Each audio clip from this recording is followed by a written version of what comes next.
In tonight's report on post-pandemic liberty, the growing rift between and within the Republican Party over government spending. The GOP Senate and President Trump have signed off on huge relief packages in the coronavirus era. That has angered some traditional Republicans who favor free markets and less spending.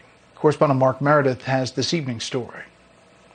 This is better than a V. This is a rocket ship. President Trump is positive the U.S. economy is rebounding from the coronavirus, while on Capitol Hill, senior Republicans say they're in no rush to spend more taxpayer dollars. We now have a debt the size of our economy. That hadn't happened since World War II. We can't keep on doing that. But experts say the coronavirus is forcing some Republicans to challenge the traditional conservative stance on the role of government, with lawmakers rethinking their positions on everything from direct payments to business bailouts. If you represent a district or state that's doing pretty well, that's recovering, you're going to be a lot less urgent on the need for federal aid.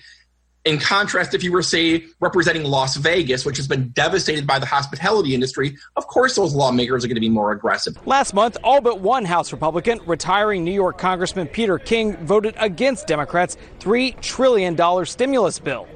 Senate leaders say they don't plan to vote on any additional relief measures until July at the earliest.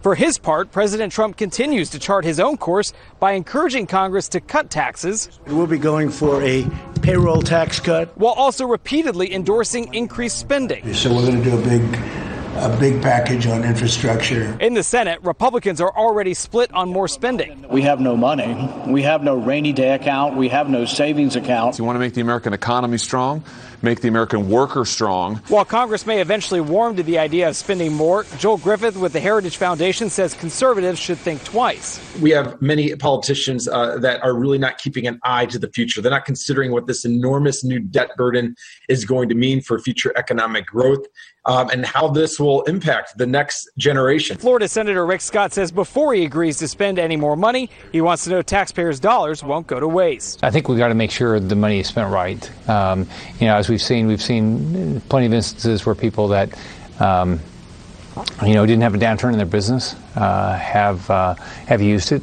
With trillions in spending already approved this year, some experts believe Republicans may soon face some tough choices about which spending programs they think the country can still afford. Of course, it'll be up to voters to decide what matters most come November. Brett? Mark Meredith up on Capitol Hill. Mark, thanks.